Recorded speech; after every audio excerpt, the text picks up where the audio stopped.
Now King Hiram of Tyre sent his servants to Solomon when he heard that they had anointed him king in place of his father, for Hiram had always been a friend to David. Solomon sent word to Hiram, saying, "You know that my father David could not build a house for the name of the Lord his God because of the warfare with which his enemies surrounded him, until the Lord put them under the soles of his feet. But now the Lord my God has given me rest on every side. There is neither adversary nor misfortune. So I intend to build a house for the name of the Lord my God, as the Lord said to my father David, your son, whom I will set on your throne in your place, shall build the house for my name." Continuing in chapter 8, "But will God indeed dwell on the earth? Even heaven and the highest heaven cannot contain you, much less this house that I have built. Regard your servant's prayer and his plea, O Lord my God, heeding the cry and the prayer that your servant prays to you today, that your eyes may be open night and day towards this house, the place of which you said, my name shall be there, that you may heed the prayer that your servant prays towards this place. Hear the plea of your servants and of your people Israel when they pray toward this place. O hear in heaven, your dwelling place, heed and forgive. Likewise, when a foreigner who is not of your people Israel comes from a distant land because of your name, for they shall hear of your great name, your mighty hand, and your outstretched arm. When a foreigner comes and prays toward this house, then hear in heaven your dwelling place, and do according to all that the foreigner calls to you, so that all the peoples of the earth may know your name and fear you, as do your people Israel, and so that they may know that your name has been invoked on this house that I have built." Friends, this is the word of the Lord. Thanks be to God.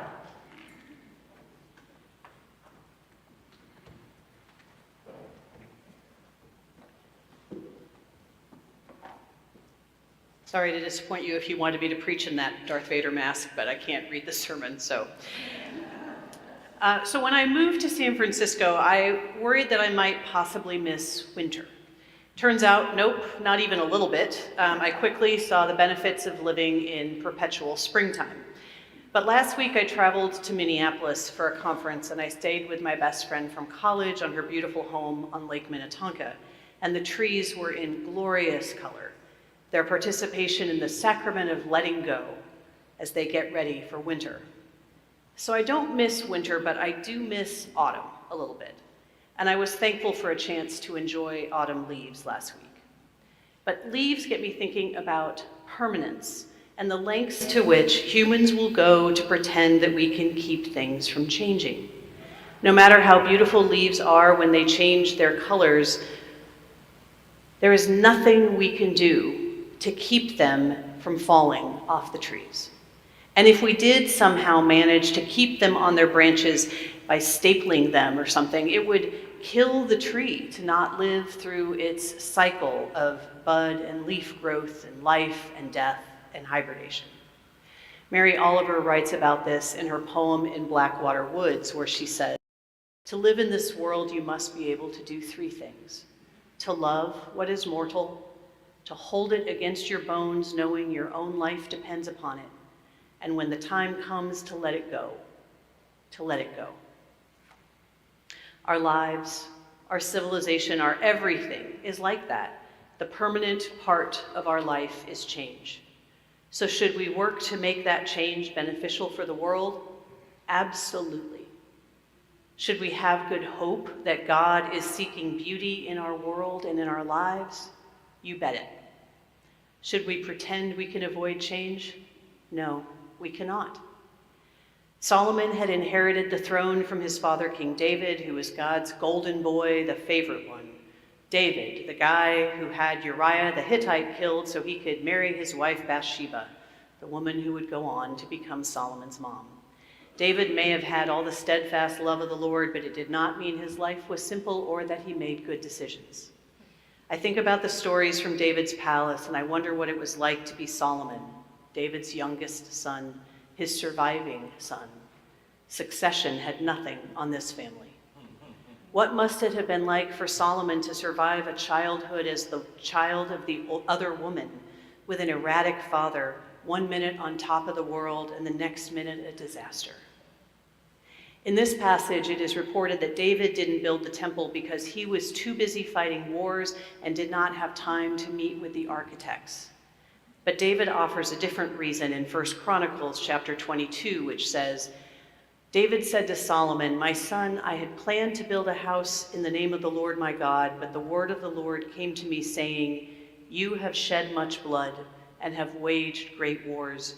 You shall not build a house to my name because you have shed so much blood in my sight on the earth. A son shall be born to you, and he shall be a man of peace. And I will give him peace from all his enemies on every side. His name shall be Solomon, and I will give peace and quiet to Israel in his days. He shall build a house for my name, and he shall be a son to me, and I a father to him, and I will establish his royal throne in Israel forever." So usually the truth is somewhere in the middle of both accounts, and whatever the motivations, Solomon was the one who embarked on this big public works project. He taxed the people huge amounts of money so that he could afford to build the temple. It took 7 years to build the temple, and he had slave labor. He had to conscript his own people in order to build it. This story is the only other place in the Hebrew Bible where the same word they use in Exodus story for slavery in Egypt is used again. The only other place. Pharaoh used slave labor to build pyramids to his own glory. Solomon used it to build a temple to the glory of God. But both involved slavery. Now, I don't know how that makes you feel, but the darker side of the biblical stories complicates things for me a little bit. It reminds me of the time that I learned that slave labor was used to build our White House. It is still a beautiful building that is part of our history, but does it sadden me to know that slavery was built into the very buildings that shape us and our national identity, reminding me that anti-racism is systemic work that we all have to do? Yeah, it's complicated. For all the ways we want our biblical story or the story of our own lives to be well-behaved and well-mannered ones, the truth is they are often neither. We wish we didn't know stories about people who seek impossible goals trying to please their parents, as Solomon did building the temple. We wish we didn't hear stories of our heroes being flawed and participating in systems of oppression. But wishing doesn't make it so. We know we are flawed people even when we try to act as if we have it all figured out. We even know, or at least in our hearts we know, that most of the moments of grace and transformation and connection that we have in our own lives arise out of our messed up moments. And yet we want to freeze our story in the perfect moments, like autumn leaves on a tree. Solomon built this temple to last forever. Spoiler alert, it does not last forever. It is already in ruins by the time Jesus is wandering through Jerusalem. It was likely already destroyed by the time the book of 1 Kings was written down.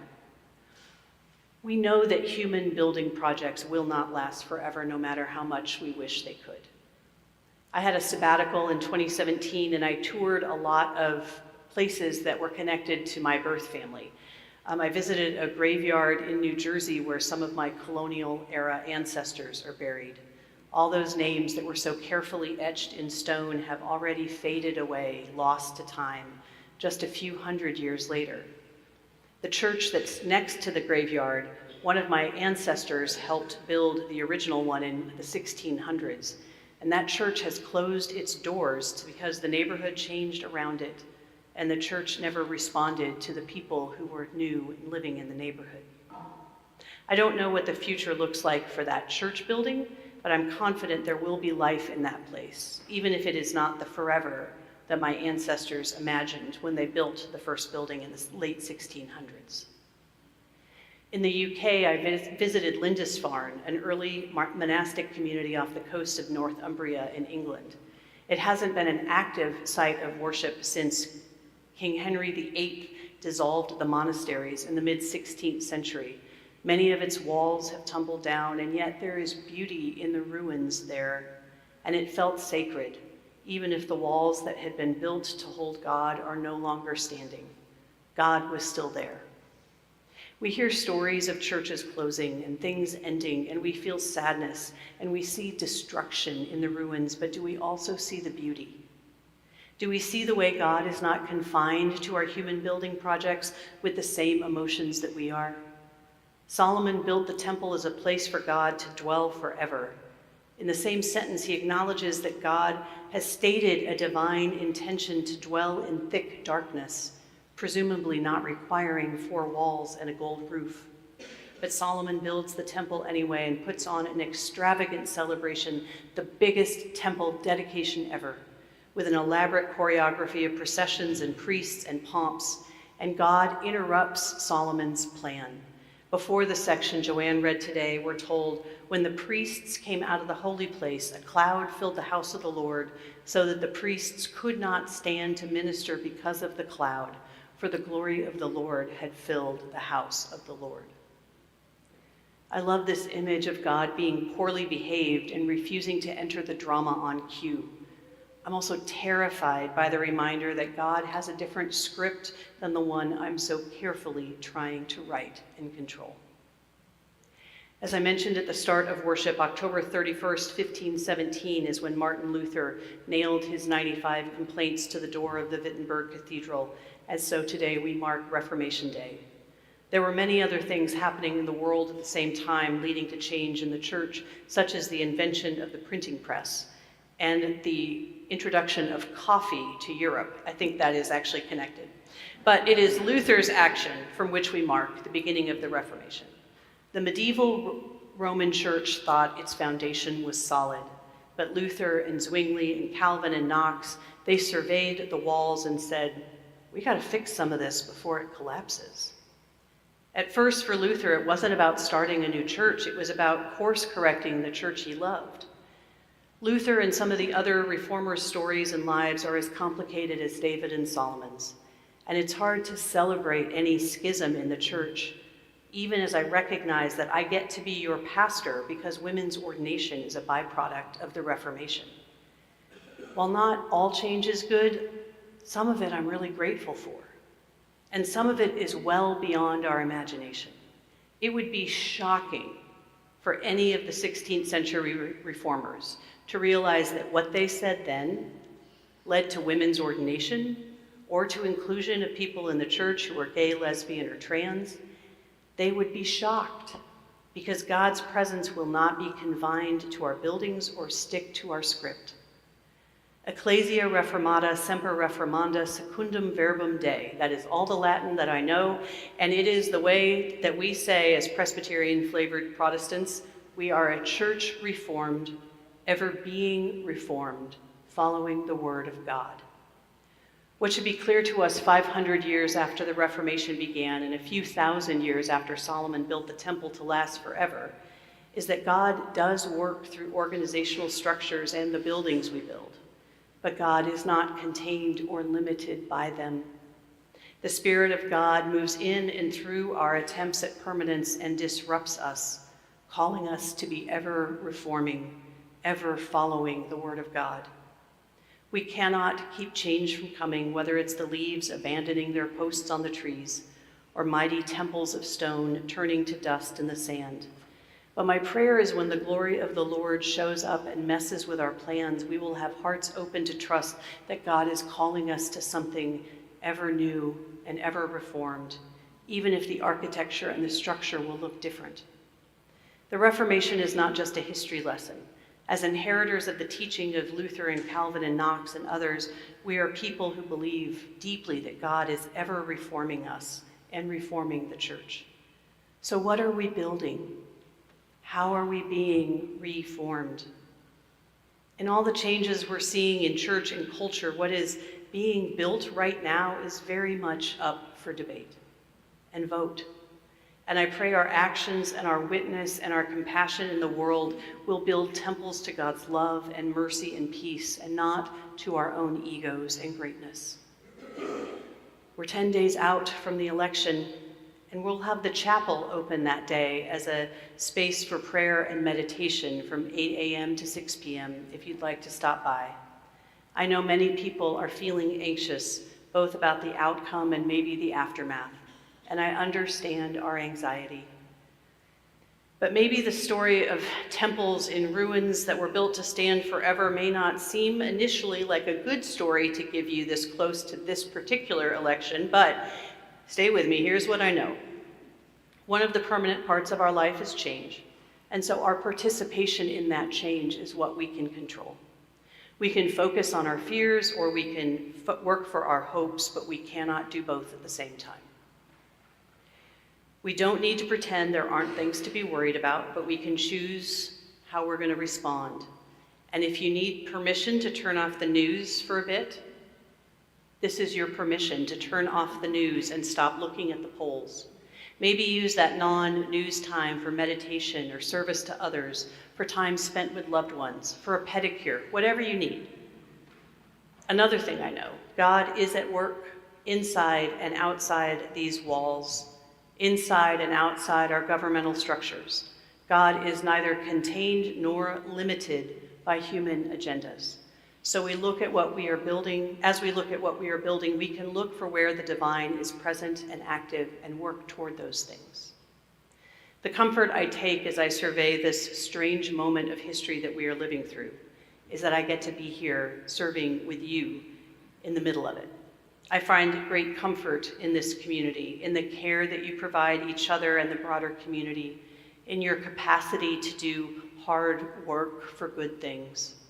What a gift it is to not feel alone and isolated at a time like this.